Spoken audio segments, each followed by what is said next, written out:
আলু দিয়ে এরকম পাতলা খাসির মাংসের ঝোল হলে আর কোনো কিছুরই দরকার হয় না। খুব সহজে এই দারুণ সুস্বাদু মটন কারি রেসিপি আমি কিভাবে রান্না করি সেটাই আজ এই ভিডিওতে শেয়ার করব। মটন কারি বানানোর জন্য আমি নিয়েছি 2.5 কেজি মটন। মটনটা পরিষ্কার করে ধুয়ে নিয়েছি। এখন ম্যারিনেট করে নেব। আর প্রথমে দিয়ে দেব সামান্য পরিমাণ লবণ, সাথে দিলাম রঙের জন্য কিছুটা পরিমাণ হলুদ। আমি 2 চা চামচ হলুদ গুঁড়ো ব্যবহার করেছি। ঝালের জন্য দিয়ে দেব 1 চা চামচ গোলমরিচের গুঁড়ো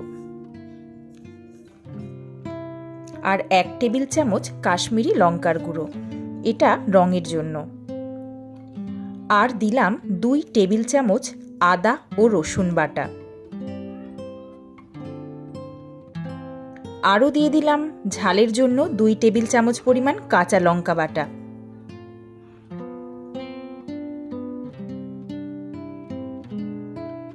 আর দিয়ে দেব খুব ভালোভাবে ফেটিয়ে রাখা 4 টেবিল চামচ পরিমাণ টক দই।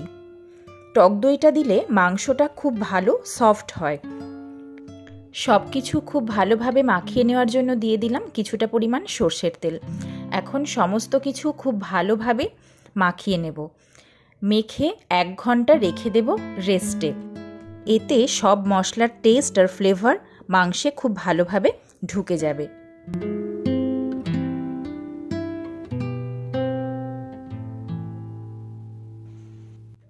এখন একটা বড় হাঁড়ি বসিয়ে গ্যাস অন করে দিয়ে দেব সর্ষের তেল।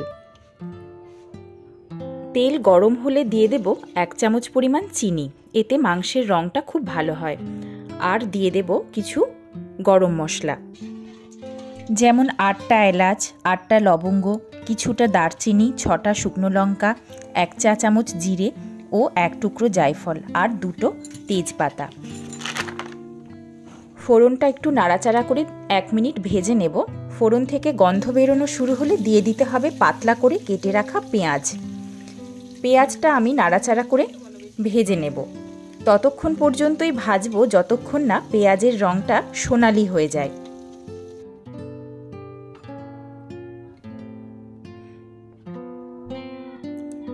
তারপর এতে দিয়ে দিতে হবে 2টো পেঁয়াজ বাটা। পেঁয়াজ বাটা 1 মিনিট ভেজে নিতে হবে, যতক্ষণ না পেঁয়াজের কাঁচা গন্ধটা বেরিয়ে যায় ততক্ষণ নাড়াচাড়া করে ভেজে নেব। তারপর অ্যাড করে দিলাম 1 টেবিল চামচ আদা রসুন বাটা ও 1 টেবিল চামচ পরিমাণ কাঁচা লঙ্কা বাটা। সমস্ত মশলা খুব ভালোভাবে ভেজে নিতে হবে।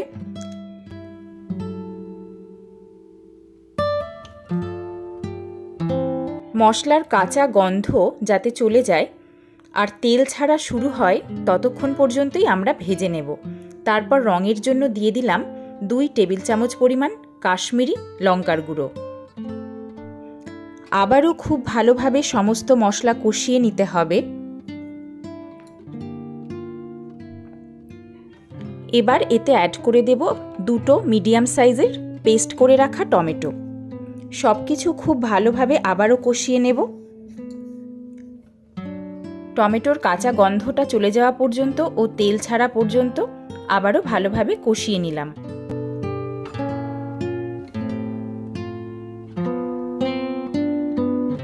এবার এতে দিয়ে দেব ম্যারিনেট করে রাখা মাংস। এবার গ্যাসের ফ্লেম হাই করে খুব ভালোভাবে মিশিয়ে নিতে হবে মশলার সাথে সমস্ত মাংসগুলোকে।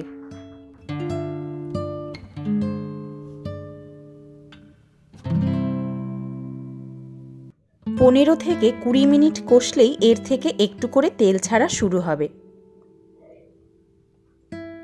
এবার মাংসে যে গরম জলটা ব্যবহার করব সেই পাত্রটা হাঁড়ির ওপর বসিয়ে এইভাবে ঢাকা দিয়ে হাই ফ্লেমে ভালোভাবে কষিয়ে নেব।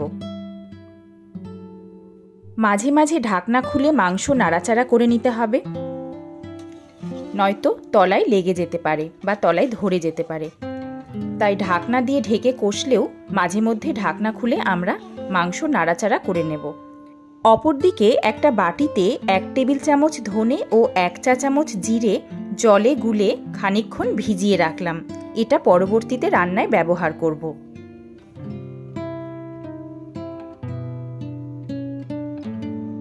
ঢাকনা খুলে মাংস আবার নাড়াচাড়া করে নেব।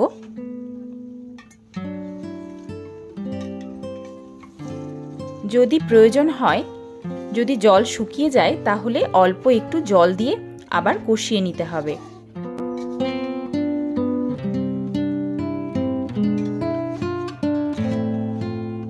এই পর্যায়ে অ্যাড করে দেব আগে থেকে গুলে রাখা জিরে ও ধনের গুঁড়োটি। গ্যাসের ফ্লেম হাই করে খুব ভালোভাবে মাংস আবারও কষিয়ে নেব। মশলার সাথে মাংস মিশিয়ে নিতে হবে খুব ভালো করে।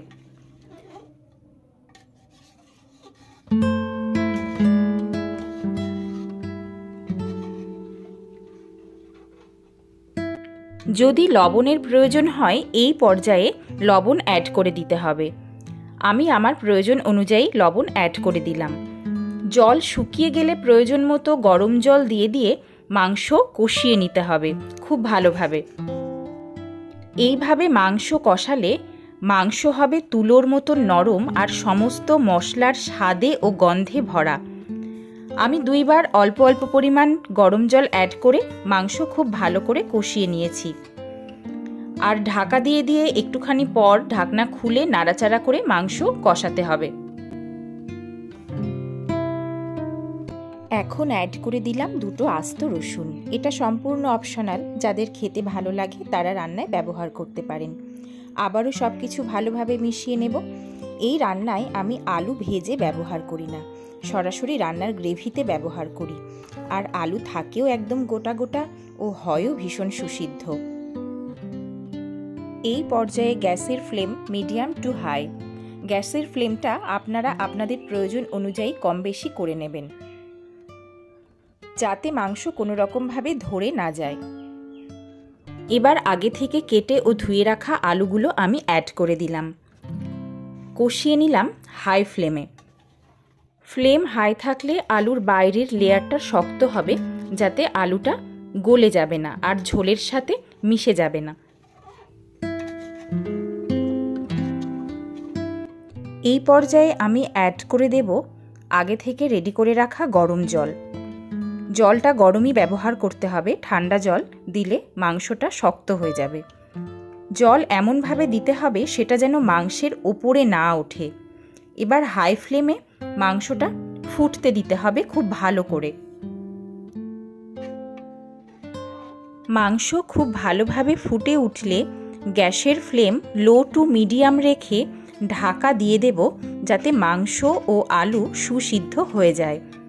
আপনারা চাইলে কষিয়ে নিয়ে একটা প্রেসার কুকারে মাংস ঢেলে জল দিয়ে সিটি দিয়ে নিতে পারেন, তাতেও স্বাদের কোনো হেরফের হবে না।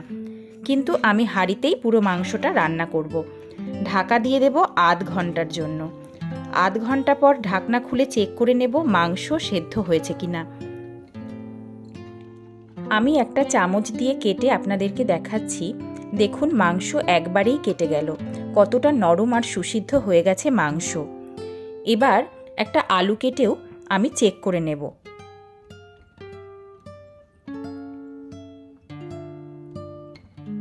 আলুটাও আমি চামচ দিয়ে কেটে দেখে নিলাম, আলুটা একদম সেদ্ধ হয়ে গেছে। এর থেকে বেশি সেদ্ধ হয়ে গেলে আলু গলে গিয়ে ঝোলের সাথে মিশে যাবে, তাতে ঝোলের স্বাদ নষ্ট হয়ে যেতে পারে। রেডি হয়ে গেল আজকের এই দুর্দান্ত সুস্বাদু মটন কারি রেসিপি। সত্যি বলতে এরকম মটন কারি হলে লোভ সামলানো সত্যিই খুব মুশকিল। এবার গরম গরম ভাতের সাথে পরিবেশন করে নেব। আশা করি আমার এই আজকের রেসিপিটি আপনাদের সকলের খুব ভালো লাগবে।